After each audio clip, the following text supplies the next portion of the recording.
Rukun yang kelima yaitu ruku. Waruku'u.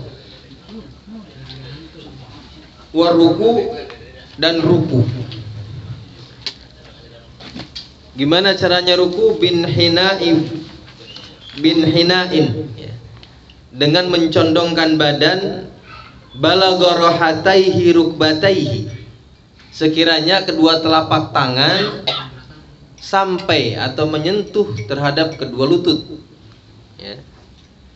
Wa'tidal. Nah, kemudian setelahnya adalah i'tidal. Nah, ini ruku itu paling tidak adalah telapak tangan kita sampai menyentuh kepada lutut kita dengan dengkul. Nah, itu minimal adalah itu, dengan catatan tangannya tangan yang mu'tadil, yang normal lah bahasa kita ya. Assalamualaikum teman-teman, berjumpa lagi dengan saya di sini di channel Bang Mo.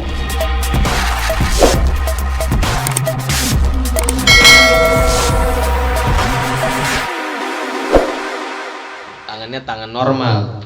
Kalau tangannya panjang betul misalnya gitu ya, bisa jadi tangannya sampai ke lutut. Tapi karena tangannya panjang, badannya nggak jadi bungkuk. Begitu aja. Nah, ini sekiranya tangan kita sampai ke lutut dengan membungkukkan badan, ya, dengan cara kemudian kakinya ditegakkan, tidak dengan inhinas. Nah, kalau inhinas walaupun kedua telapak tangannya sampai kedua lututnya, maka tidak sah rukunya. Inhinas itu gimana? Inhinas itu misalnya menekuk kedua lutut ke depan, namanya inhinas. Ya, kadang ada orang yang begitu. Kayak orang kecapean. Atau kadang-kadang orang yang mungkin dengkulnya sudah uzur lah begitu. Inhinas namanya tuh. Kemudian dengan mendorong dadanya ke depan, kepalanya ke depan, ke belakang, ke atas gitu, mendangak lah gitu. Contohinmu.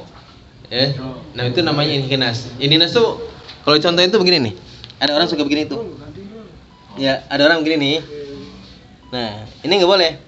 Walaupun badannya bungkuk, tapi kalau dia dalam keadaan normal, maka tidak disebut sebagai ruku, nggak sah rukunya. Langsung sakit pinggang ya, Ustaz? Iya, kalau ada udzur sih nggak ada masalah ya. Kalau ada udzur nggak ada masalah. Tapi kalau nggak ada udzur, maka itu tidak sah rukunya. Jadi rukbatai itu telapak tangan kita sampai ke dua lutut. Sekiranya begini. Walaupun ini tidak sejajar, sekiranya sudah sampai kedua telapak tangan kita ke lutut kita, maka sah rukunya.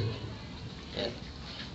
Betul, memang kalau sunnahnya, sempurnanya ruku kita itu adalah sekiranya punggung kita ini sejajar dengan kofah, dengan dengan pundak kita ya, pundak ini.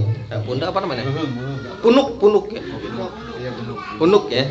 Dengan punuk kita sejajar gitu. Jadi sekiranya kalau misalnya ditaruhin papan nih, rata gitu. Ditaruhin papan, atasnya ditaruh air, nggak tumpah tuh. Nah, itu namanya sempurna betul rukunya. Tapi paling tidak tadi ya, setidaknya ruku itu sah kalau kedua telapak tangannya sudah menyentuh kedua lututnya dengan catatan anggota tubuhnya dalam keadaan normal. Normal itu ya nggak terlalu panjang juga nggak terlalu pendek. Jadi kalau ruku yang disentuh lutut. Kalau bawah lutut. Ya, jangan mata kaki, nggak nyungsep. Kalau bawah ya kadang-kadang ada di sini orang yang di betis. Enggak, di lutut. Rohateh rukbatai. Karena kalau di bawah lutut biasanya rada nunduk, terlalu nunduk. Nah, ya, jadi ini juga nih tangannya tuh diluruskan. Jangan ditekuk ke samping. Ada orang sebagian kalau ruku tangannya begitu tuh. Ya, jangan gini tuh. Ini lurusin, siku kita diluruskan. Kalau ruku begitu tuh. Ya. Jadi semuanya serba diluruskan. Ya, itu adalah ruku. Jadi sekiranya kedua telapak tangan sampai kedua lutut. Kemudian yang berikutnya adalah wa'tidalun. Dan i'tidal bi'audin libadin katanya, dengan kembali ke tempat semula. Ya, habis ruku balik lagi ke tempat semula. Namanya i'tidal. I'tidal itu secara bahasa itu adalah i'tidal itu tegak. Berdiri tegak kembali. Nah, i'tidal ini disebutnya rukun qasirah. Jadi dalam salat itu ada yang namanya rukun tawilah, ada yang namanya rukun qasiroh. Disebut rukun tawilah karena kita boleh berlama-lama di situ. Qiyam boleh lama-lama.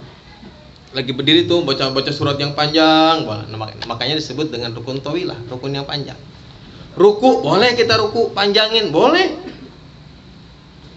Baca doa segala macam yang panjang di situ boleh.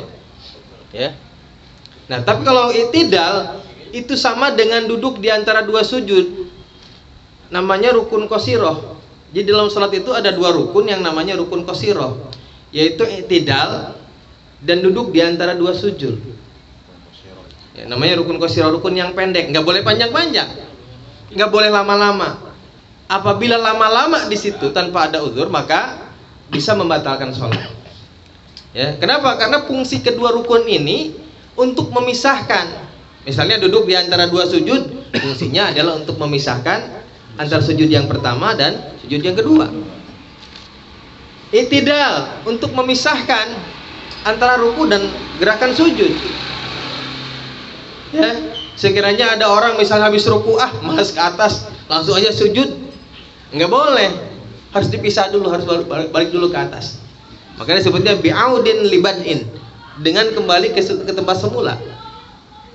Gitu ya. Itu namanya i'tidal. Jadi i'tidal adalah rukun qasiroh. Nah, seberapa lama kita boleh berlama-lama dalam i'tidal katanya? Sekiranya kita membaca bacaan yang ma'sur, bacaan-bacaan yang disunahkan dalam i'tidal, seperti yang biasa kita baca, ya, Rabbana lakal hamd dan sebagainya. Kemudian juga sebetulnya tidak sampai mil'us samawati wa mil'ul ardi wa mil'u ma syi'ta min syai'in ba'd. Masih ada lagi doa yang setelahnya itu. Nah, sekiranya membaca itu dan sekiranya membaca suratul Fatihah. Ya. Membaca suratul Fatihah dan doa yang disunnahkan, itu maksimalnya kita berdiri dalam i'tidal. Kecuali dalam rakaat yang terakhir dalam mazhab kita nih, kecuali dalam rakaat yang terakhir, karena di situ disunnahkan untuk kunut. Ya, wabil khusus dalam salat subuh. Wabil khusus dalam salat subuh. Kalau dalam salat yang lain boleh kunut, boleh, namanya kunut nazilah.